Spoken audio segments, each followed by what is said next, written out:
we'll see the sunshine come back in. Especially, we should have to see some of the cloud coverage move out as we go into the afternoon hours. But right now, 36 degrees, feeling a little bit cooler due to the winds out of the south. So we're feeling like 30 right now, and that will be the story for today. Oh, look, it's a bird.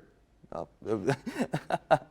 So we will feel a little cooler today, and that will be because we have cloud coverage right now and some of that cool winds across the region, and that will be the main story for today. And it wasn't a white Christmas, but it was a very wet Christmas. We were just shy of breaking a 72-year-old record here in Springfield. So we got yesterday around 0.58 inches of rain, and we needed to get 0.6 to break that record back from 1951.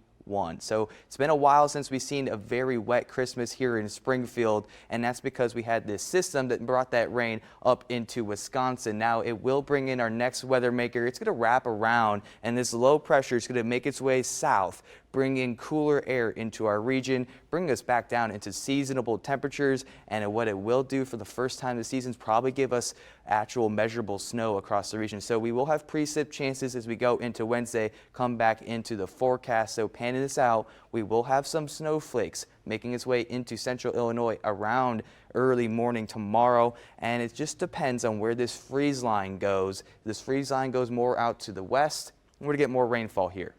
Goes more out to the east, we're going to get more snow. So we're going to watch where this freeze line goes and determines where we could see some of that accumulation. More likely to see snowfall out west towards Quincy and compared towards Champaign. And as we go through Thursday, it's going to make its way back in. And it's very odd to see rain in the north and cooler air in the south. And that's because the system is just wrapping itself around. And then as we go through Friday, this system will start to dry itself out. Now, in terms of rainfall, if it stays more on the rain side, we can still see heavier amounts across the region. So still over half an inch, very beneficial to finish off 2023. And in terms of our snowfall, probably trace amount, it will melt, especially with some of that rainfall going into Friday. But we could see 0.6 of an inch before it melts here across the region.